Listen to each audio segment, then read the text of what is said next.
Wag ako, alam kong nag-aantay ka na lang ng papatol sa'yo. Kasi pag sinapak ko to ngayon, kinabukasan sikat siya.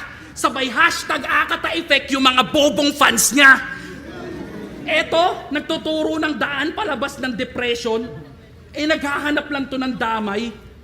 Pinagsisigawan yung peace of mind habang nagpaparami ng kaaway. Tangina kung sino-sino dinadamay para lamang kumonekta. Yung hindi kayang abutin, dinadaan sa pagprotesta, bistado na rototorepa. Wala kang karapatang magreklamo kung ikaw mismo yung problema. Tangina sa mga nanamantala ng init, hindi nyo na magagamit to. Kung taging kasiraan lang ng iba ang siyang nagiging kabig nyo. Pwes ako naman magtatanong, Apex, sana maging tapat ka sa narito. Tama pa rin ba si Akata o mali mga sinabi mo?